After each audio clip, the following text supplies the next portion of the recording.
It's the nation's only organization that exclusively represents community banks, and a South Dakota CEO is its newest chairman. I sat down with CorTrust Bank's Jack Hopkins for a local and national perspective on his industry. Well, thanks for sitting down with me. We're actually in your office at Sharapa Place, and I was thinking, you and the bank, you were very early believers in this project. Actually, we were the first tenant to move into this building down here, so that was, I believe, now 2008. Okay, yeah, I was going to say, I think you're going on 20 years almost down Yes. here, so yeah, it's been an undertaking. But Yeah. what was it that sold you on this one? I mean, it was the zip feed mill probably when you committed to it. Yeah, well, it was the zip feed mill, and I guess it was, as we all know, Jeff Schertzlick's vision. He had quite a vision back then. And we wanted to be in the downtown area somewhere. And this was really kind of on the outskirts then, but now when you look around here, we're in just the heart of it. So the vision was there. Jeff had a great vision, and I guess we bought into it, and here we are 20 years later. The history of CorTrust Bank dates back to 1930 in Artesian, South Dakota. When I grew up, we were just a small town little bank in central South Dakota. And, we went through the 80s, and my father and grandfather determined we needed to do something, get into bigger towns. At that time, that was Mitchell. They moved into Mitchell, and then we moved into a couple of other towns like Yankton and Vermilion. And eventually we moved here to Sioux Falls in 1993, and since then we've also expanded into Minnesota. So we have changed. We've gotten a little more diversified in our markets, both geographically and the type of clients we're dealing with, so that we're not so reliant on one industry. What was it like growing up in a banking family? Well, at that time it was really interesting because it was during the ag crisis, so I wasn't sure I wanted to be in banking because that was not a pretty time to be in banking at that time. So I thought I was going to be an accountant. I went to school for an accounting degree down to the University of South Dakota, and and then I ended up in the Twin Cities for a while. Ultimately came back to South Dakota to work with a family bank. So I always think it's interesting in family businesses. Sometimes that's always the goal, to come back to the family business. Sometimes they can't wait to get away from the family business, and sometimes it lands somewhere in between. What was your situation like? I would say it was somewhere in between. Number one, our family's always had the philosophy of you got to go do something else, and then you make up your mind. So we knew we were going to do something for a while anyways, and then we had to make up our mind whether we wanted to come back or not. And ultimately we did. My brother's come back since then, but it took him about 20 years to figure out whether he wanted to come back. I started in Webster, South Dakota, lived there for about 1.5 years, moved down to Yankton, lived there for 4 years, and then when we moved into Sioux Falls, when our bank opened up, I came in to run the market up here in Sioux Falls. Ultimately market president here, and eventually president and CEO of the whole bank. So let's talk about the transition with your father. Okay. And again, it's different in every family business. Mm-hmm. What did that look like for you? Well, it caught me a little by surprise when my father decided he wanted to step back from the business and semi-retire. He had gotten to that point where I think he just thought it was time, and he said, well, we need to find, are you ready to take over? And I said, well, I am, but I need to find somebody to take over this market for me. And at that time there was one individual I was trying to hire, and it took me a little while to get him convinced to come on board, and ultimately has, and that's Roger Weber, and he and I have been great partners since then. But it took me a while to convince Roger to come over and take my position, and so that I could step up. Got that done in October of a year, and we go to a board meeting. My dad says, when do you want to take over? And I said, well, let's do it at our stockholders meeting in January. Go to our next meeting in October, and he said, well, Jack's our new president and CEO. So I didn't even know that was coming. By the way, here it is. Right? So yeah, that was the transition. Okay. So, but I worked in the same office for him for, I think, a few years. So we knew what. Well, he was clearly ready, and he thought you were too. Yes. That was 20 years ago. Since then, CorTrust has grown from a $350 million bank to a $1.5 billion bank. We didn't have any locations in Minnesota. We now have 15 locations there. So we've expanded a fair amount in that time period. So we've changed, we've expanded our mortgage business. We've done a lot of different things to continue to try to diversify in what we offer for products as well as our markets. The team of about 325 people includes about 100 in Sioux Falls.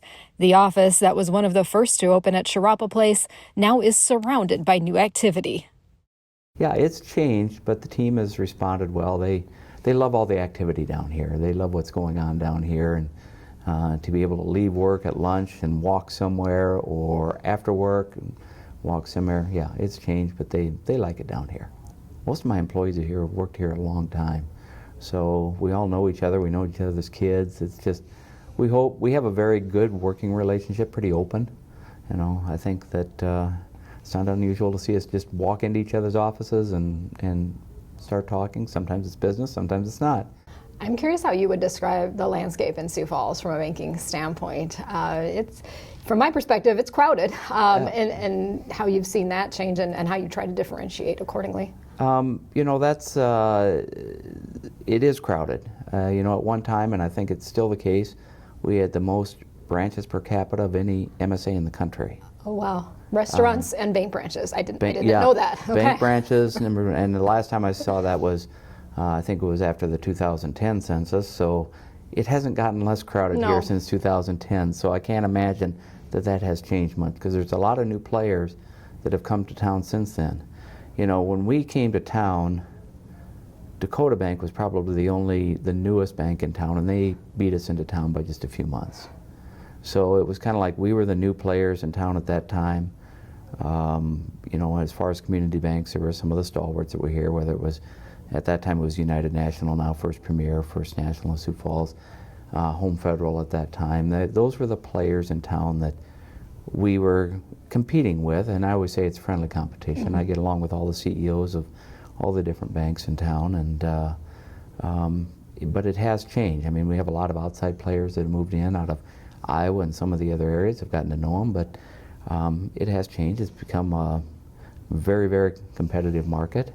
You try to differentiate it by your service, your customer service, getting to know the customers, caring about their businesses. You know, you're not just a number here, and I know that's a little cliche, but it's really true when you compare it to some of the really very large banks where people are coming and going and you don't get to know them. We live here, we work here, go to church and schools here, you know, so we get to know the people here. We grew up here. So I think that's what differentiates us, is we all know each other. Now he gets to bring those South Dakota roots to a national stage. After years of service to the Independent Community Bankers of America, Hopkins recently was named chairman. His term began at the organization's annual conference, the largest gathering of community banks in the nation. As we say, they support and defend our industry. And, you know, the banking industry is, you know, constantly under scrutiny or attack, it seems like, from the outside. People want to become banks without having to follow bank regulations, etc. So we've always had this organization kind of set up to try to protect our industry, help us to, you know, they've got the three pillars. It's got advocacy, which obviously is why they're in Washington, D.C., but they're actually got started in Minnesota. They have the education pillar, which helps us stay, you know, certifications and all the education programs we need. But they have the innovation pillar as well, which is trying to come up with new products and services, everything from your mobile banking apps to fraud prevention type things that we're all dealing with right now, because fraud is just rampant. Like CorTrust, community banks generally are privately held, often not located in major metro areas, and have assets of less than $10 billion.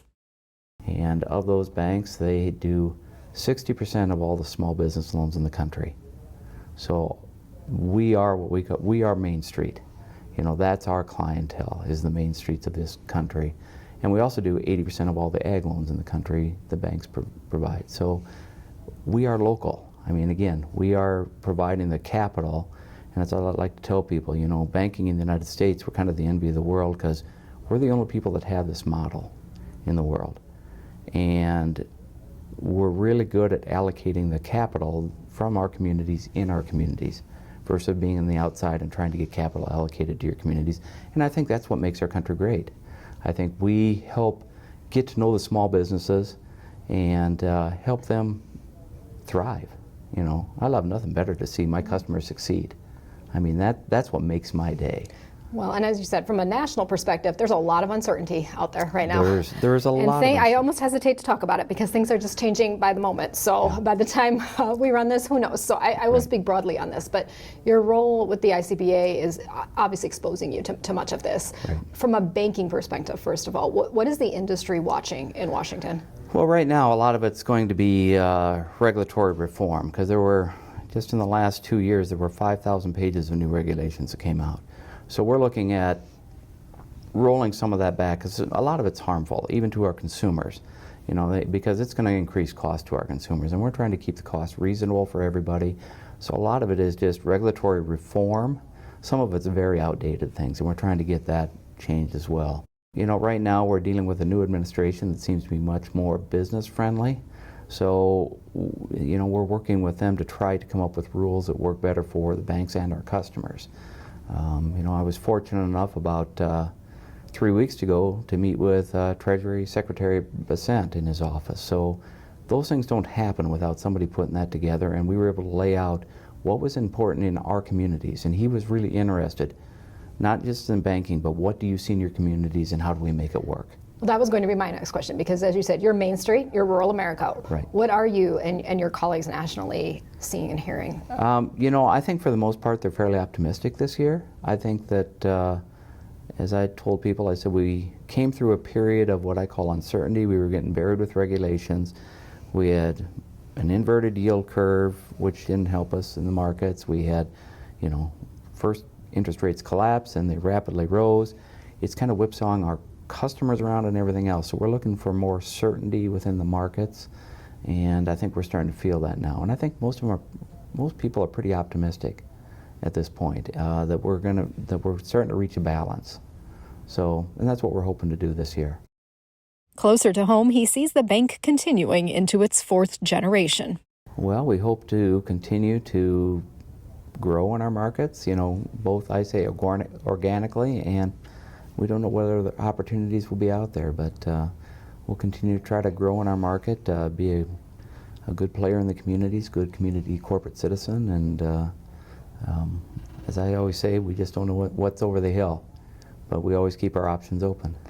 You know, as you look to the future from a physical footprint standpoint, for a while I thought we were done building bank branches, and then we saw a lot more coming in, you know, in the city limits, but the metro area too. How do you feel about your physical footprint here? I like our footprint, but I can't say that we're done with our footprint either. So, you know, as I said, we just keep monitoring areas, and we want to make sure, if you look, we've got, as I said, we've kind of got the central corridor, we've got an office in Minnesota, and then downtown. We've got one on the east side and the west side and the south side. So, you know, our most recent one was the one we built down on Cliff Avenue, just off of the new Veterans Parkway. So we thought that was a good high traffic area, easy to get to, and trying to be a little forward thinking as to where we wanted the location. So, absolutely, that's where the growth is going, That's right. at least part of it in town. As for the business itself, family business, is there a next generation, or what might the future look like there? We do have a next generation working in the bank. My daughter will be the fourth generation. She's up in the Twin Cities working in our offices up there. And Mackenzie's been with the bank now for 7 years, I believe.